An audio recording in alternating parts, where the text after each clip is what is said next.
Discipuli, hodie spectatis lecturam septendecimam capitis triginta septem. Eo, place and time constructions. Hodie discemus primum vocabula capitis triginta septem. Dende grammaticam capitis. Conjugation of eo, ira, ii, itum, which is the verb to go. Then some place constructions. Place where, to which, and from which, as well as the locative case. We'll also learn time constructions, namely the ablative of time within which and the accusative duration of time. Primum discemus verba vocabulorum capitis triginta septem. In hoc capita sunt octo verba. Eo, obeo, pereo, interficio, licet, peregrinor, recreesco, soleo. And with eo, we have various compounds: abeo, ad eo, ex eo, in eo, and red eo. Okay, note that eo means to go, and so you know what these prefixes / prepositions mean. So there we go. Primum verbum, eo, ira, ii, itum. Nec Romanes eont domus, sed Romani ite domum tibi scribendum erat. Dixit miles provinciali Judaico. Quid significat eo?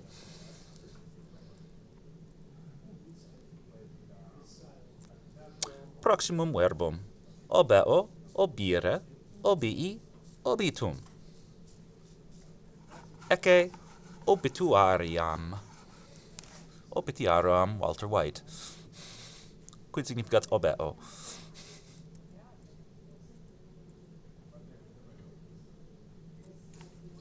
Proximum verbum, pereo, perire, perii, peritum.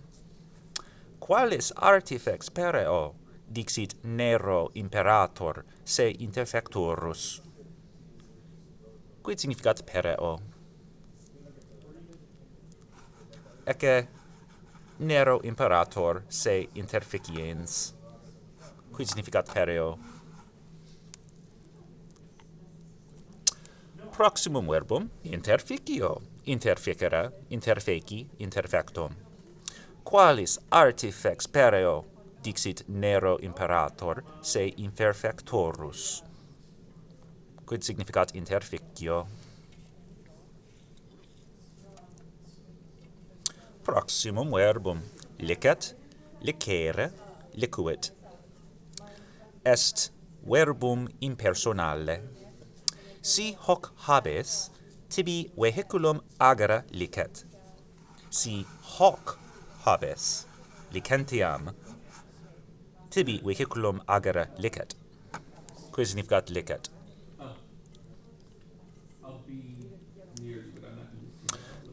Proximum verbum, peregrinor, peregrinari, peregrinatus sum.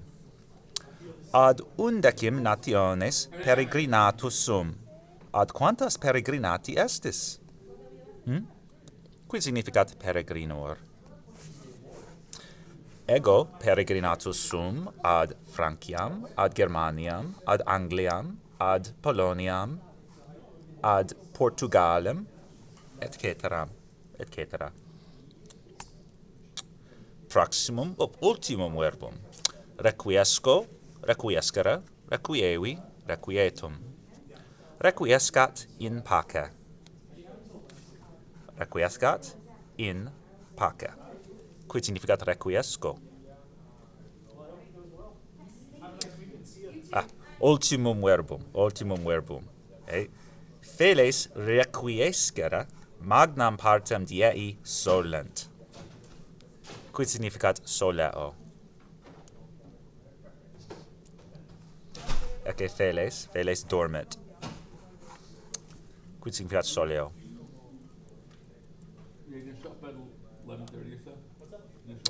Nunc discemus nomina vocabulorum capitis triginta septem. In hoc capita sunt quatuor nomina: domus, humus, iter, rus. Primum nomen, domus, domus. Nec Romanes eunt domus, sed Romani ite domum. tibi scribendum erat, dixit miles provinciali Iudaico. Quid significat domus?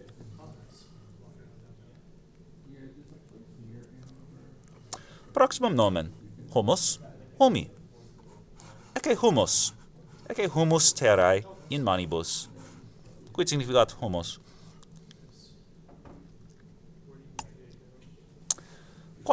Proximum nomen, iter itineris. Ecce iter Frodonis per mediam terram.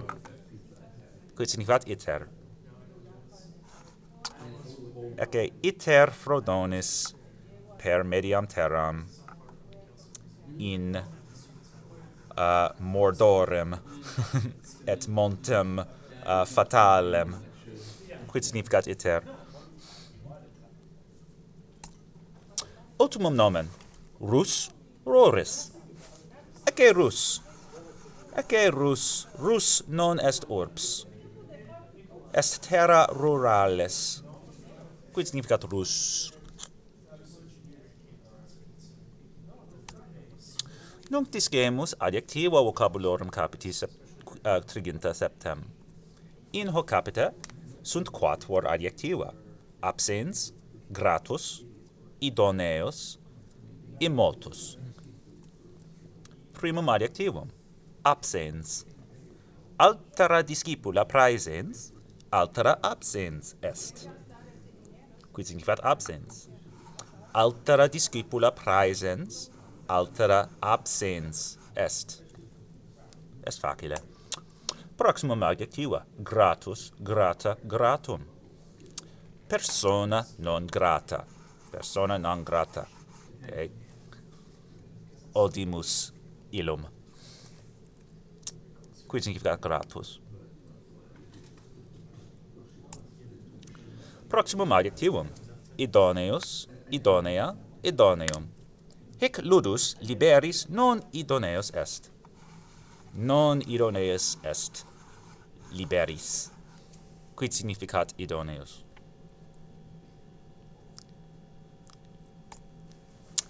Ultimum adjectivum, immotus, immota, immotum.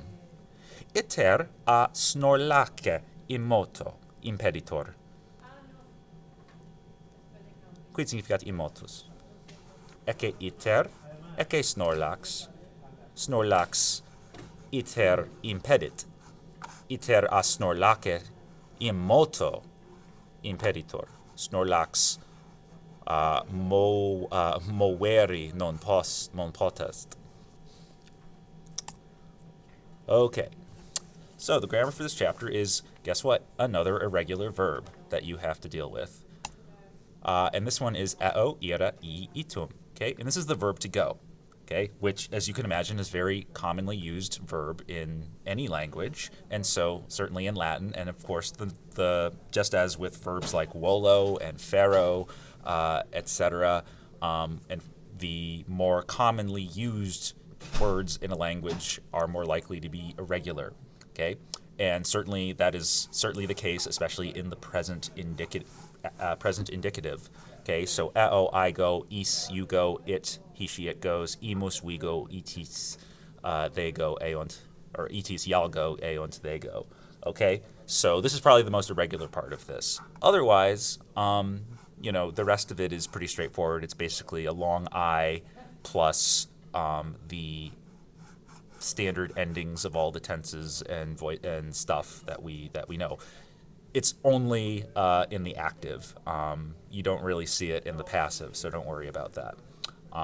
So there you go. So you're just going to have to. It kind of looks funny. It's just an I before all of these tense endings and personal endings.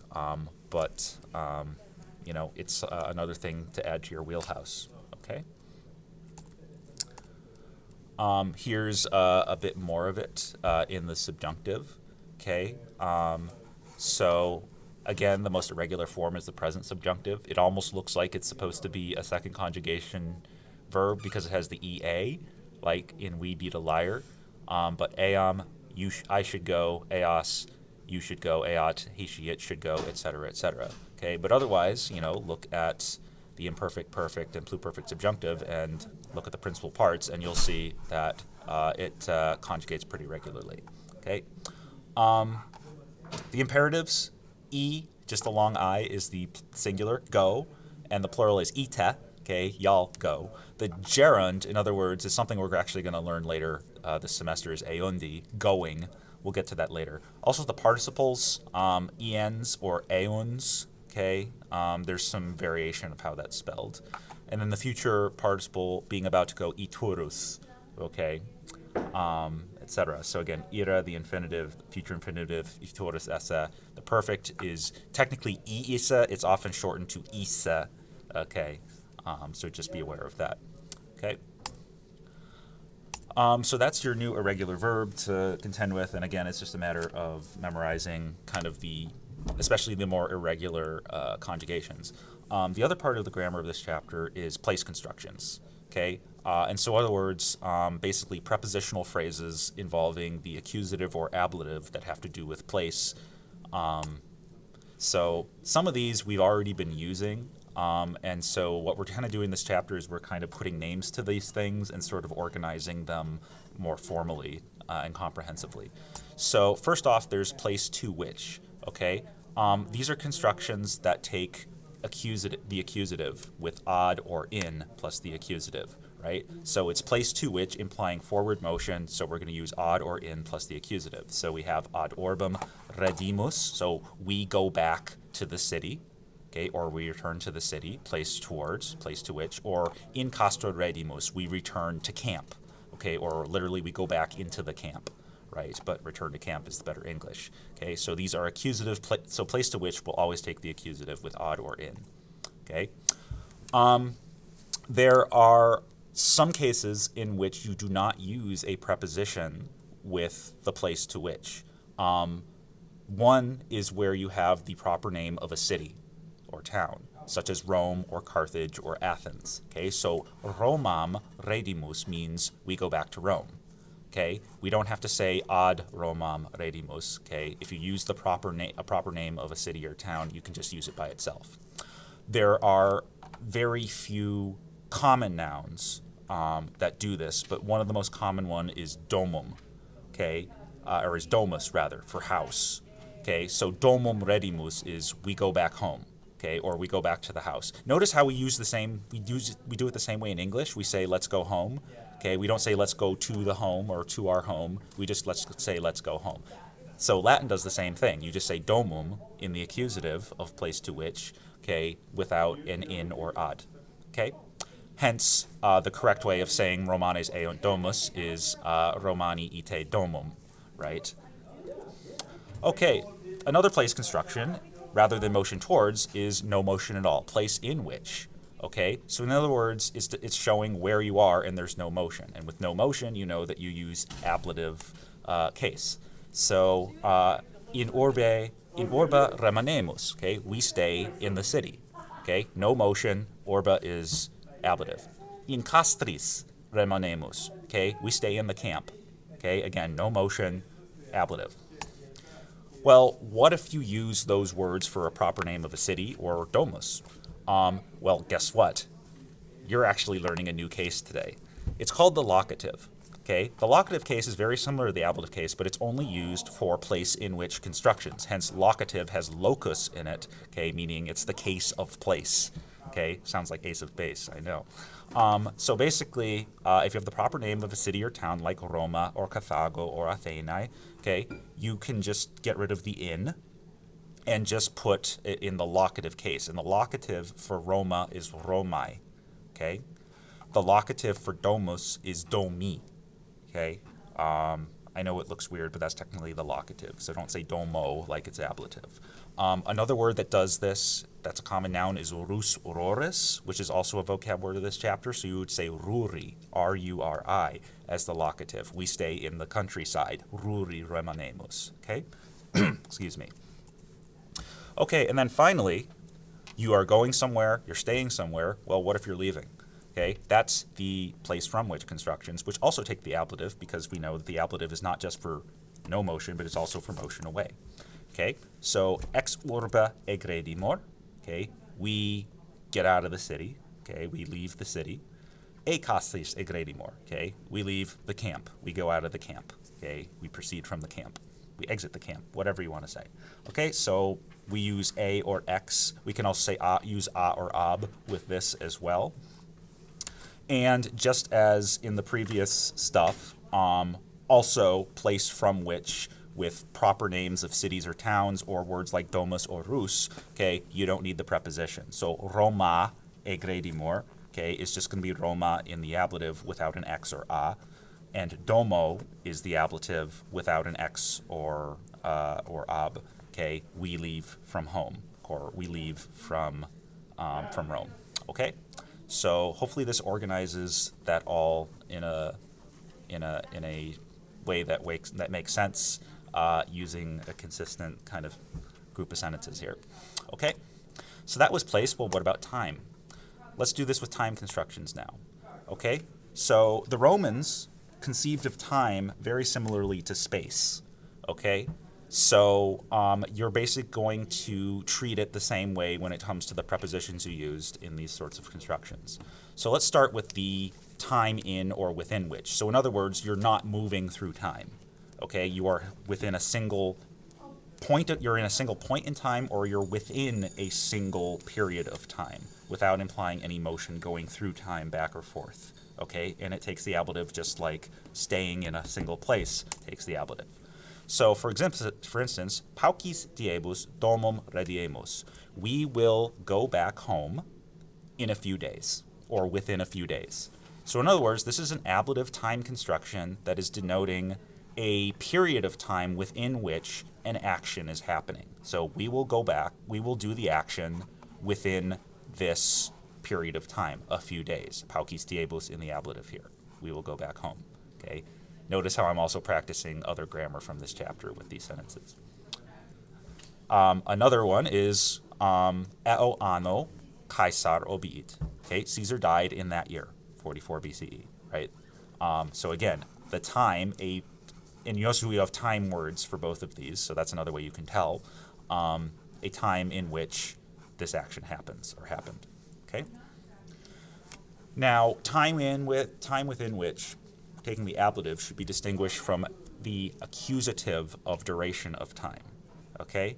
Now, when we talk about a duration of time, we're talking about a progression of time. We're going through time. And so, again, imagine time and space as being conceived of very similarly by the Romans, and so you can imply motion through time. Think of it like you're time traveling on a TARDIS or something. Okay? Paucos dies remaneamus, sorry. Let's stay for a few days. Okay? Let's stay for a few days. Paucos dies, right? For a few days. So in other words, over the duration of a few days. Okay? So this implies moving through time rather than doing something within a space of time. Okay? For a duration. Okay? Let's stay for a few days. Okay? How about sexaginta annos Caesar vixit? Caesar lived for 60 years. Okay? So he progressed through 60 years, okay, doing the action of living. Okay? So it also takes the accusative of duration of time. For 60 years, okay, Caesar lived. All right? So hopefully this helps distinguish between static time constructions and progressive time constructions. Okay, so think about motion, about whether you use the ablative or the accusative for that. All right, and that's it. So hopefully this makes sense, and that it's basically sort of clarifying things that had become sort of intuitive to you. And I'll see you next time. LAT discipuli.